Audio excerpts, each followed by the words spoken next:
Ringkasan meditasi Alkitab kuartal keempat pelajaran ke-12 dengan judul Tuhan itu setia. Ya, judul itu benar.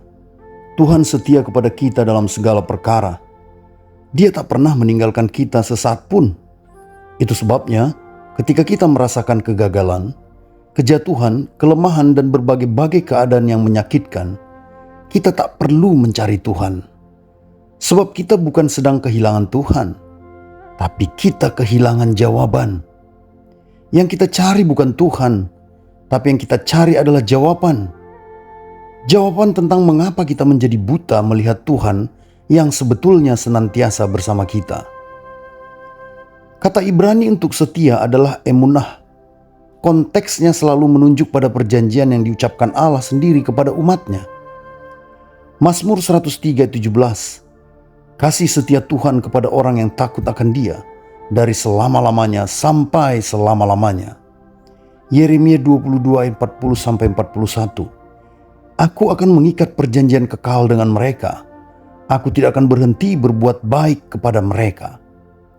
Allah tetap setia bukan karena manusia juga setia kepadanya, tetapi karena Ia sendiri memilih untuk terus melakukan yang baik kepada umatnya, meskipun mereka mengkhianatinya. 2 Timotius 2:13. Jika kita tidak setia, Dia tetap setia, karena Dia tidak dapat menyangkal dirinya. Kesetiaan adalah sifat alamiah Allah. Ia tak dapat berubah menjadi tidak setia, hanya karena manusia menyangkalnya. Jika Allah berbuat demikian, itu berarti Ia telah berhenti menjadi Allah. Itulah sebabnya dalam konteks kitab Yosua, Allah membuktikan kasih setia pemeliharaannya kepada bangsa Israel yang degil dan tegar tengkuk itu. Beginilah kata Yosua untuk memperingatkan bangsa itu. Yosua 23:14. Sebab itu insaflah dengan segenap hatimu dan segenap jiwamu, bahwa satu pun dari segala yang baik yang telah dijanjikan kepadamu oleh Tuhan Allahmu tidak ada yang tidak dipenuhi. Semuanya telah digenapi bagimu, tidak ada satu pun yang tidak dipenuhi. Mengapa Allah melakukan semua itu kepada bangsa Israel? Karena Allah ingin menggenapi janjinya kepada Adam, Nuh, Abraham, Ishak dan Yakub untuk melahirkan Mesias atau Kristus sebagai titisan keilahiannya dari suatu bangsa yang dipilihnya, yaitu Israel. Galatia 3:16. Adapun kepada Abraham diucapkan segala janji itu dan kepada keturunannya, tidak dikatakan kepada keturunan-keturunannya, seolah-olah dimaksud banyak orang, tetapi hanya satu orang, dan kepada keturunanmu, yaitu Kristus. Nah, setelah Yesus Kristus datang sebagai penjelmaan ilahi, maka Ia tetap berjanji kepada umat yang percaya kepadanya. Ia menjanjikan penyertaan kasih setianya sepanjang segala zaman. Yohanes 14:16, Aku akan minta kepada Bapa, dan Ia akan memberikan kepadamu seorang penolong yang lain, supaya Ia menyertai kamu selama-lamanya. Lalu Yesus berkata lagi, Aku tidak akan meninggalkan kamu sebagai yatim piatu. Aku datang kembali kepadamu.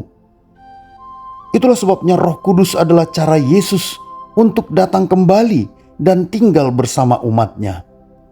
1 Korintus 3:16, Kamu adalah bait Allah, dan Roh Allah diam di dalam kamu. Efesus 3:16-17, Supaya Ia menguatkan kamu oleh Roh-Nya, sehingga Kristus diam di dalam hati kamu oleh iman. Begitulah firman dari masa lampau yang masih bergaung di tengah dunia yang serba cepat, bising dan berubah tanpa henti.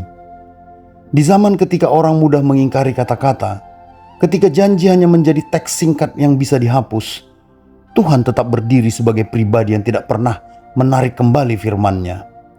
Ketika kita menghadapi ketidakpastian, pekerjaan yang tidak menentu, tekanan hidup yang menyesakkan, berita buruk yang datang bertubi-tubi, kita mendapati bahwa kesetiaannya tetap menyala seperti pelita yang tak terpadamkan.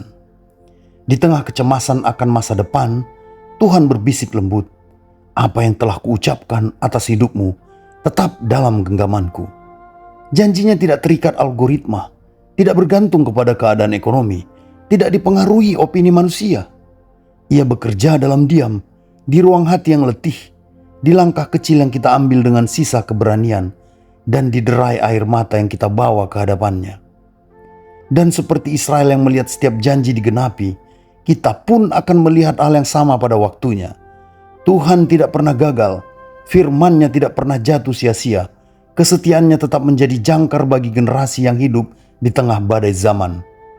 Dialah Allah yang menuntun kita di masa lalu, sekarang, dan hingga hari-hari terakhir kita berpijak di atas bumi ini. Sebab katanya, "Ketahuilah, aku menyertai kamu senantiasa sampai kepada akhir zaman." Untuk memahami semua ini lebih luas dan lebih dalam, mari nikmati live streaming podcast Meditasi Alkitab pada hari Selasa depan tanggal 16 Desember 2025 bersama Pendeta Manuntun Huta Soit dan Bapak Yoni Prasetya Tomo dari Studio Ulibana. Haleluya, Tuhan memberkati.